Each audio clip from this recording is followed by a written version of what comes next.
Magandang buhay! Welcome po dito sa Myra's Home Cooking. Ngayon ay magluluto tayo ng ulam. Unang-una ay mag-melt muna tayo ng butter, about 2 tablespoon. At pag nag-melt na ay idagdag na natin itong ating mga aromatics tulad nitong bawang. So gisahin lang natin hanggat sa bumango.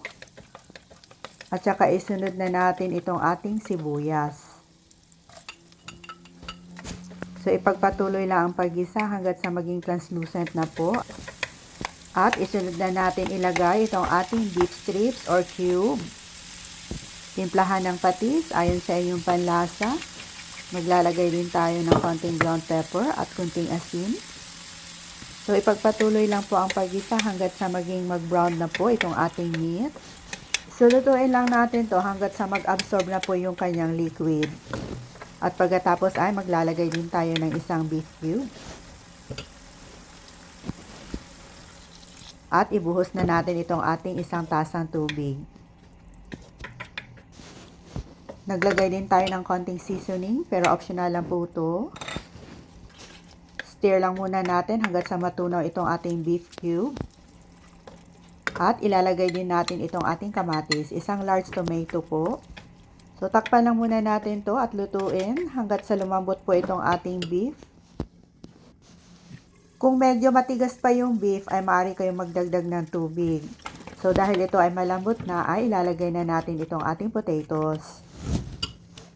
So, lalagyan natin ng konting sugar at saka asin. And then, takpan ulit natin at lutuin ng mga about 3 minutes. At pagkatapos ay idagdag na natin itong ating carrots. So, naglagay din tayo ng bell pepper. At itong sliced hotdog. So, sa mga health conscious, optional lang po to. Maaari din naman kayong hindi maglagay. And then, lalagyan din natin ng sliced pickle. So, lutuin lang natin ng mga about 5 to 8 minutes. So, lalagyan din natin ng 2 tablespoons of tomato paste. At pagkatapos ay dahan-dahan lang natin paghalo-haluin. Continue cooking lang po hanggat sa medyo thickness na po ang kanyang sauce. At pag okay na ay pwede na natin hanguin and then serve with steamed rice.